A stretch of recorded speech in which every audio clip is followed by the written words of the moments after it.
నిన్న వారి యొక్క సోషల్ మీడియా ప్లాట్ఫామ్స్లో చూశాం. మరి ఇది బీఆర్ఎస్ పార్టీ గతంలోనే కేసీఆర్ గారి నాయకత్వంలో కేటీఆర్ గారు పురపాలక శాఖ మంత్రులుగా ఉన్నప్పుడు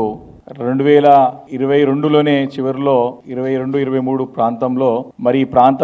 ప్రాంతాలతో పాటు ఇంకా నగరంలో అనేక ప్రాంతాల్లో విస్తరించాలని చెప్పేసి ఆ రోజు సుమారు 63,000 కోట్ల రూపాయలతోని మరి ప్రతిపాదనలు సిద్ధం చేయాలి, డిపిఆర్ సిద్ధం చేయాలని చెప్పి కన్సల్టెంట్ని అపాయింట్ చేసి మరి ప్రభుత్వము గతంలో ఎన్నికలు పోయిన సందర్భం బీఆర్ఎస్ పార్టీ అసెంబ్లీ వేదికగా బయట కూడా పత్రికా విలేకరుల సమావేశం ద్వారా అనేక వేదికలపైన చెప్పిన మాట స్పష్టంగా తెలియజేస్తా ఉన్నాను. మరి ఆ రోజు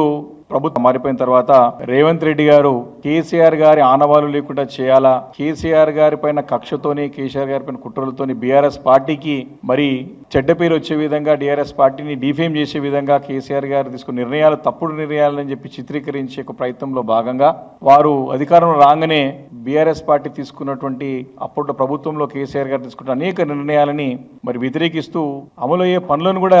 క్యాన్సిల్ చేసి ఇవన్నీ తప్పుడు నిర్ణయాలని చెప్పే ప్రయత్నం గత సంవత్సరం కాలం పాటు అంతా కూడా చేసినాడు. గడిచిన సంవత్సరం అంతా కూడా మరి తప్పుడు తడకల నిర్ణయాలతోని విధ్వంసకరమైనటువంటి అరాచకమైనటువంటి నిర్ణయాలు తీసుకొని అభివృద్ధిని అంతా కూడా తుంగలో తొక్కి అభివృద్ధిని కూడా అంతా కూడా నడ్డి విడిచే విధంగా అంటే అభివృద్ధి ముందుకు తీసుకుపోయే విధంగా కాకుండా అన్నీ కూడా గత సంవత్సరం కాలం పాటు ప్రభుత్వం వచ్చిన తర్వాత మొన్న 31 డిసెంబర్ వరకు కూడా అన్ని నిర్ణయాలు కూడా తిరోగమన నిర్ణయాలే, అన్నీ కూడా తుగ్లక్ నిర్ణయాలే. వారు తీసుకున్న ప్రతి నిర్ణయం ప్రజల నుంచి వ్యతిరేకత, ప్రజల నుంచి ఆందోళనలు వచ్చినటువంటి సందర్భాల్లో వాటిని చక్కదిద్దే ప్రయత్నం చేయక డైవర్షన్ పాలిటిక్స్ కూడా చేసిన సంగతి మనందరం కూడా సంవత్సరం కాలం పాటు చూసాం. దానికి ఒక బెస్ట్ ఎగ్జాంపులే నిన్న నూతన సంవత్సరం సందర్భంగా వారు ప్రకటించిన నిర్ణయం స్పష్టంగా అర్థమవుతా ఉంది. ఎందుకు ఈ మాట చెప్తా ఉన్నానంటే ఇదే మెట్రో రైల్ని మరి ఆ రోజు ప్రభుత్వం కేసీఆర్ గారు తీసుకున్న నిర్ణయమే మేడ్చల్ కానివ్వండి, షామీర్పేట్ కానివ్వండి, రింగ్ రోడ్ల చుట్టూ కానివ్వండి, రాయదుర్గం నుండి షామీర్పేట్ వరకు అయితే పనులు కూడా ప్రారంభమైనాయి. వీటన్నిటిని రద్దు చేస్తూ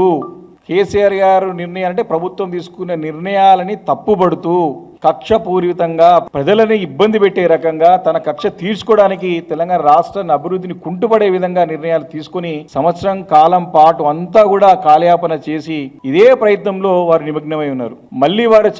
తప్పును సరిదిద్దుకునే ప్రయత్నంలో భాగంగా నిన్న గతంలో ప్రభుత్వం తీసుకునే నిర్ణయాలనే వాటిని వ్యతిరేకించి వాటిని క్యాన్సిల్ చేసి మళ్ళీ నిన్న వారు తీపి కబూరు అని చెప్పేసి మళ్ళీ కేసీఆర్ గారు తీసుకున్న నిర్ణయాన్ని పాటించక తప్పలేదు. గౌరవ మా పార్టీ అధినేత వీరు చక్కగా అప్పుడు తీసుకున్న నిర్ణయాలని అమలు చేసి ఉంటే ఈ సంవత్సరం కాలం పాటు రాష్ట్రం ఇంకా కూడా పురోగతి సాధించి ఇంకా కూడా అభివృద్ధి చేయడానికి అవకాశం ఉండే.